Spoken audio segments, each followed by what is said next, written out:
Hello and welcome to this edition of Deccan Herald Newsroom. The alliance talks, the seat sharing talks within the Mahagathbandhan has spilled over onto the deadline for filing of nomination papers for the first round of elections in Bihar.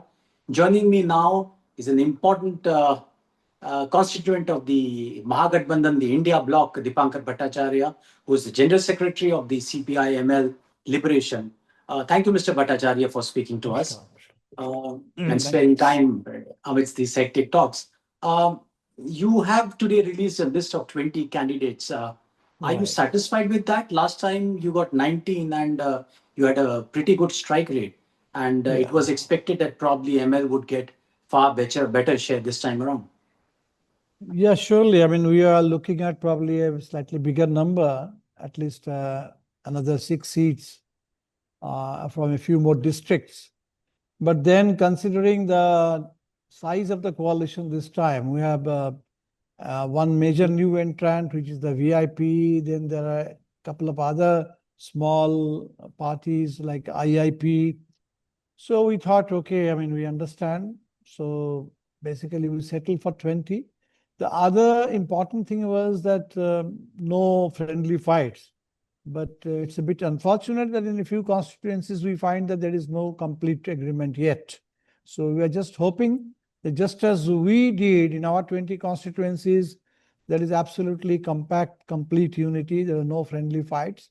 So I just hope that other parties will also uphold the spirit, and whatever glitches are still there will be sorted out by the time of withdrawal of nominations. So how many seats as of now you see a contest between a friendly fight between the India Bloc Alliance? From the media, I don't really have accurate figures, but I think some half a dozen seats are probably still there. Okay. Mainly between the Congress and RJD, but probably also involving the CPI in a couple of places. So let's see. I mean, I'm just hopeful that by the end of 20th, which is the date for withdrawal of nominations, so it will be all over. Yeah. Mr. Bhattacharya, this time qualitatively, is your seat selection a little different from last time around? Considering that you have figured some new faces. Right. No, not much scope really with such small number. So basically, we had contested 19 last time. So of those 19, we are still contesting 18. So effectively, we have only 2 new seats. One is from Nalanda, where we had contested in the Lok Sabha. So Rajgir in Nalanda. And another seat is in the Koshi region, Supol district. It's called Pipra. So basically, 2 new constituencies. And candidate-wise, of course, we have repeated all our MLAs who won last time. And a few candidates we changed, especially in Digha, where we had one woman candidate last time, who is now an MLC. So we have fielded Divya Gautam, who is a student activist. He used to be a student activist, now an academic, a contract teacher, a cultural activist. So she's the candidate from Digha in Patna. And then we just had to change one candidate from Bhore in Gopalganj, which is a reserved seat, and where our candidate lost very narrowly by some 400 votes last time. But since then, for the last 5 years, he has been a target of systematic persecution. And it is now so bad that there is a real threat of his being convicted even during the election season before counting is done. So we had to, not to take any risk, so we changed the candidature and we have fielded Comrade Dhananjay, who was our JNU-SU president last time. So he will be our candidate for from Bhore constituency in Gopalganj. So these are a few just changes in terms of candidature. So you mentioned Dhananjay's candidature, JNU Student Union President. Another JNU Student Union leader, Chandrasekhar, was very active in Siwan. And you also have a very strong base in Siwan. And Shahabuddin's son, who was one of the accused in the murder of Chandrasekhar, his son is contesting, and you're an alliance partner of the RJD, from whose symbol this Shahabuddin's son is contesting. So does it make you uncomfortable within the alliance? See, this is the party's choice. So, and again, see, Shahabuddin, we sent him to jail, and he was punished for that, and he is no more anyway. So I think for us now, Chandrasekhar is not just a victim. He was a victim then, and we all fought for justice, and he got some justice. But basically, Chandrasekhar is a leader we remember with great fondness and respect, because he was one of those remarkable student leaders who, while heading the JNU SU in the mid-90s, I mean, by that time, there was no NDA government in power. Gujarat 2002 hadn't happened yet. And yet, Chandrasekhar had the clarity of vision that in 1995-96, he was appealing to his friends that India is at a crossroads. And one road goes to Hindu Rashtra. And if that happens, then our democracy and our constitution, everything will be finished. So we will have to fight for defense of constitution, for a robust democracy, to retain and consolidate the gains of India's independence. So things that we are actually saying now, and everybody is talking about defending the constitution. So Chandu had done that some 30 years ago. So basically for us, the question is what Chandu, had he been alive today, what he would have been doing. So whatever he would have been doing, we are trying to do that to the best of our ability. And rest is the matter of RJD, because we are in alliance with the party. So the candidate is their choice.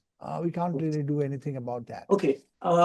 In the midst of this seat distribution selection, do you think the momentum that you had built over the SIR and other issues, that seems to have got dissipated somehow, and we don't know exactly what issues the India Bloc alliance is fighting on? What is it that you know, what's your main agenda?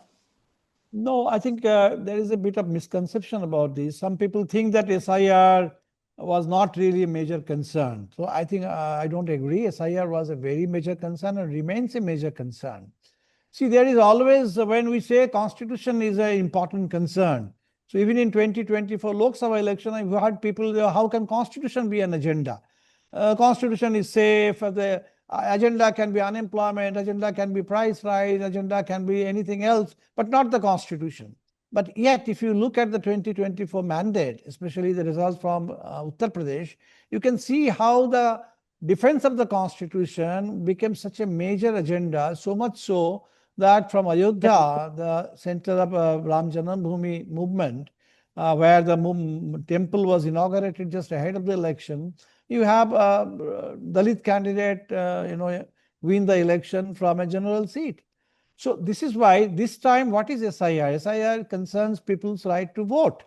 And this right to vote, when is at stake? So that is the, I think for the common man, this is the most telling example of how the constitution can no longer be taken for granted. The constitution is in danger. So, and there is absolutely no contradiction between the issue of defense of constitution and, let's say, the fight for jobs, the fight for healthcare, fight for universal education, the fight for universal housing, the fight for free electricity. So all those issues and this constitution, I think they all gel perfectly well. And let me tell you that this time it is not just about particular issues. So all the particular issues, they have kind of gelled into a common agenda. And that agenda is Bihar is now fed up with this 20 years of NDA government. Bihar is looking for change. So change itself is probably the biggest concern. People want change because this government has become a non-performing liability, and the corruption has never been on this scale in Bihar. Crime has never been so pervasive in Bihar. This bureaucracy has never been so dominant. And this alliance between, let's say, criminals, the police, and the bureaucracy has never really been so institutionalized in Bihar. So this is why I would say that change in Bihar is probably the biggest concern, which kind of gives a congealed expression to all individual issues and concerns of the people. Will there be a joint manifesto of the India Bloc, or you have a separate manifesto? No, I think there will be a joint manifesto. Whether we call it a manifesto or call it a kind of a bouquet of commitments, common minimum program. A program, common minimum program, that remains to be seen. And we are just waiting for that. That is more or less done. And we'll see if some of our major concerns are not included in that. Then we'll also have a supplementary manifesto from our own side to highlight all the important concerns that we have been fighting for all these years, and we'll continue to fight for them. In Bihar, as you said, that it's been 20 years of Nitish Kumar, barring a small hiatus when Mr. Maji was the chief minister. He's been the chief minister for longest serving chief minister. Now, this time around, there is a change in the NDA statements wherein its leaders are saying that the chief minister would be decided by the MLAs post elections. Whereas in earlier elections, we have seen there was a very clear and categorical declaration of post poll position of Nitish Kumar. So, do you see this as an inflection point, and does it have an impact, do you see, in the electoral politics, especially amongst the communities that Mr. Nitish Kumar has evolved or developed over the last 20 years as a constituent of JD? Yes, yes, very much so. I mean, I think there are many indications that the BJP is actually eyeing for complete capture of power in Bihar. So, and Nitish Kumar basically has been being eased out for last several months.